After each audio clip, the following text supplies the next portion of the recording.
Alberto Iturralde, muy buenos días. Muy buenos días.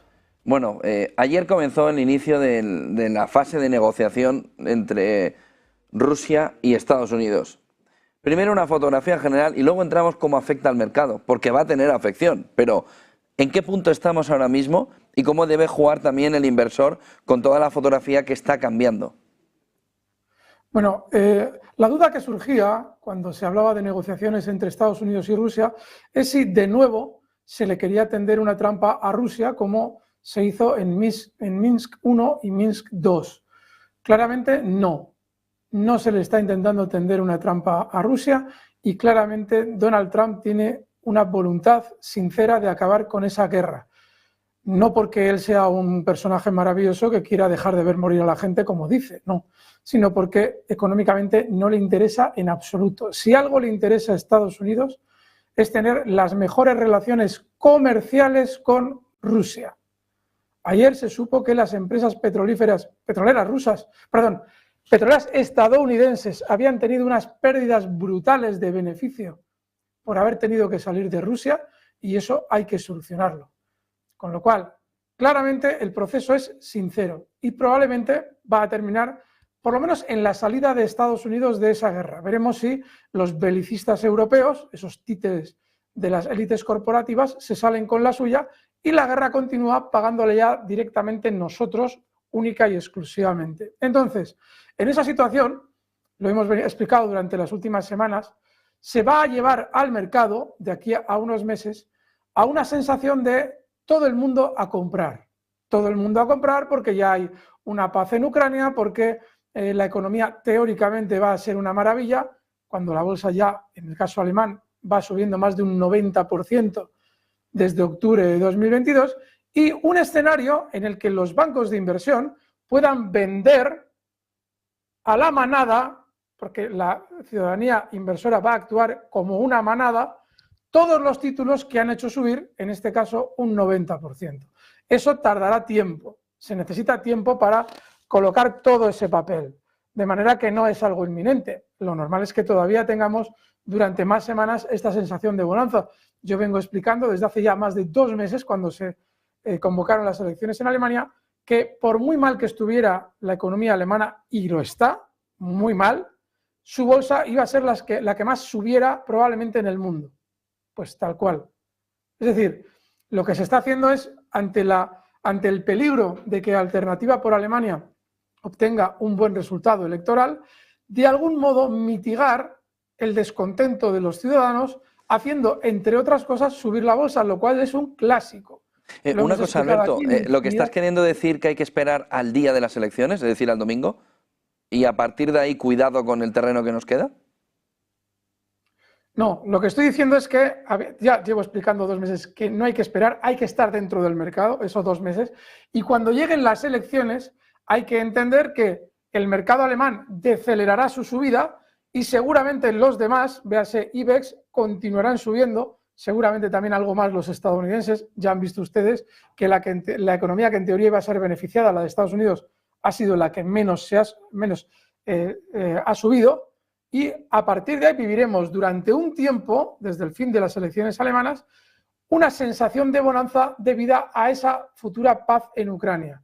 Eso significa que puntualmente podemos estar en el mercado, pero cuando ya se haya terminado con ese proceso y todo el mundo crea que ahora solo nos queda subir, habrá que salir. Tardaremos tiempo en ver ese momento.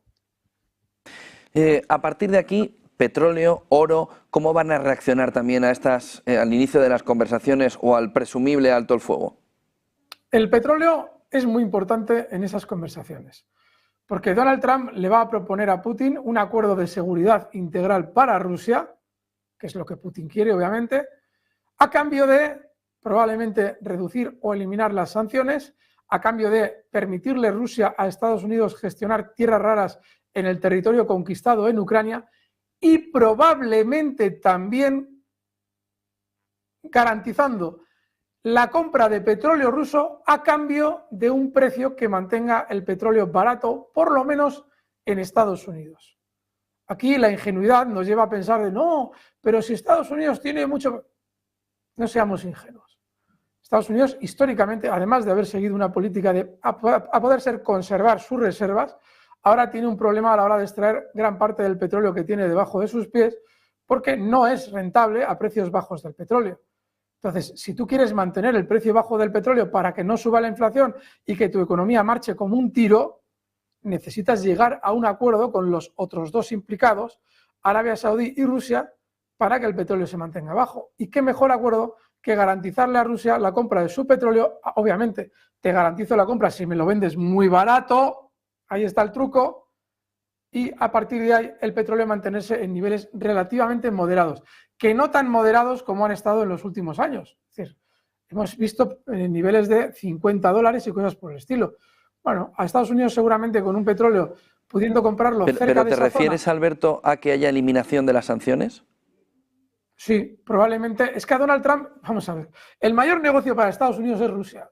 Otra cosa es que haya personajes probablemente de corte psicopático en Estados Unidos que no lo han entendido.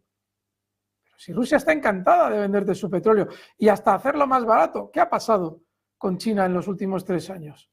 Pues eso, yo soy Donald Trump y derrapando, voy a por ello, véndemelo barato, fantástico, voy a poder conseguir que mi economía funcione mucho mejor, que los precios de petróleo se mantengan en niveles bajos, menos inflación.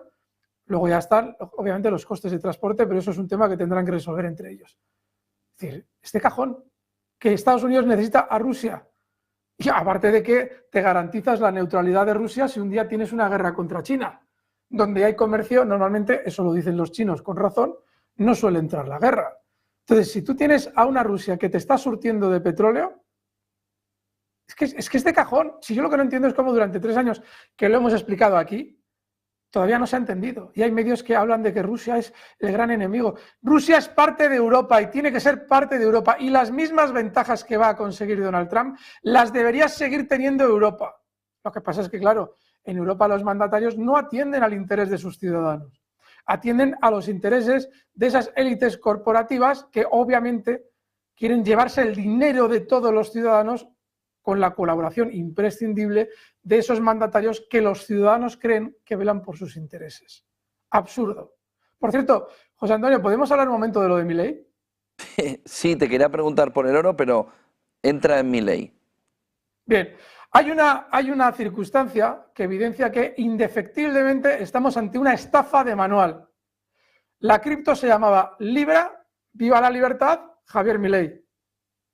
Cuando esa cripto sale a cotizar, inmediatamente ya se han asegurado de hacerse con ella 4 manos o 5 manos, muy pocos elementos. Obviamente, cuando costaba 0,000, tantos ceros sean 1. Entonces, obviamente, si Javier Milei a una cripto que se llama Libra, viva la libertad, Javier Milei, la apoya, claramente está implicado en la estafa. Es decir, es imposible romper ese nexo de unión. Aparte de que, ojo, no nos sirve decir que Milei era desconocedor de ciertos aspectos de la cripto, porque Milei tiene mucha experiencia en criptos, y no solamente en criptos, sino en estafas con criptos, como en 2022 hizo con CoinX. Con lo cual es una estafa de manual. Y cualquier argumento de media hora de vídeos explicando que no es un estafador, lo desmonto yo con este minuto de explicar algo tan básico y tan imposible de no saber como el hecho de que si la cripto se llama Libra, viva la libertad, Javier Milei, en el momento en el que tú empiezas a promocionarla, estás vinculado con ella. Puede ser que Milei quiera hacernos creer que no sabe de criptos. Lo que sí probablemente va a ir aprendiendo durante los próximos meses es cómo funciona el sistema judicial estadounidense.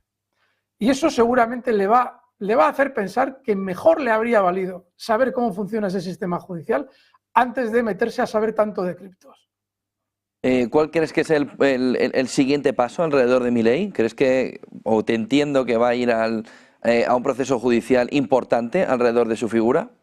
Vamos a ver, lo está intentando evitar él creando la comisión de investigación. ¿Para qué creo yo una comisión de investigación sobre un delito que yo cometo? Para tener controlados todos los aspectos de la investigación.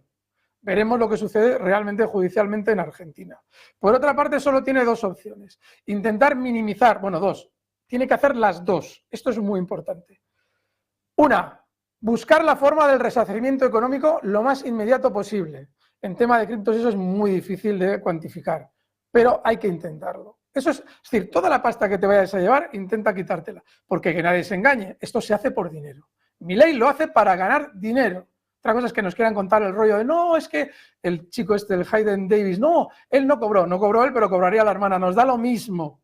Ahora ya está el chaval empezando a ver dónde se ha metido y empezando a decir que claro, que es que el dinero es del gobierno de Argentina. Se va a ir viendo la estafa poco a poco. Y dos, si cree que tiene suficiente respaldo en su país, convocar elecciones o buscar la manera de convocarlas. No conozco yo el sistema electoral argentino, no sé en qué condiciones se puede o no se puede, pero sí se puede hacerlo. ¿Por qué? Ojo, siempre y cuando creas que las vas a ganar. Porque es la única manera de tú poder seguir gobernando habiendo limpiado en parte el problema. Si tú sigues gobernando sin haber sido respaldado por la ciudadanía, lo que va a suceder indefectiblemente es que de continuo esa sombra te va a perseguir durante el resto de la legislatura. Tiene que hacer esas dos cosas. Veremos a ver si es inteligente y las hace. Yo creo que es un cara dura, pero igual es un cara dura inteligente.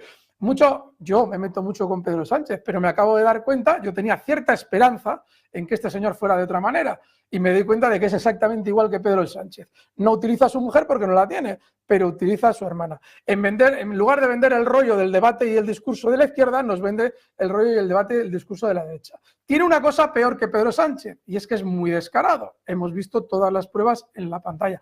Pero tiene una cosa mejor que Pedro Sánchez. Y es que la estafa se realiza a particulares, no al propio Estado argentino de manera directa. El propio Estado argentino se ve muy perjudicado porque una institución como la del presidente, obviamente, la ha dejado por los suelos. Pero económicamente no se le ha visto meter mano en ninguna caja del Estado. La ha metido en la mano de los bolsillos de los que se han creído esa estafa. No sirve decir, cosa que ya sabemos todos, que la gente que especula con esas cosas ya sabe lo que hay. No, porque un presidente del gobierno tiene que gobernar hasta para el más tonto de la nación. Es decir, tienes que proteger a tus ciudadanos. No puedes estar haciendo negocios a costa de ellos. Con lo cual no tiene absolutamente ninguna excusa y ninguna defensa. Gracias por toda esa fotografía. Alberto Iturralde, buen día, buen negocio. Gracias, fuerte abrazo. Un fuerte abrazo.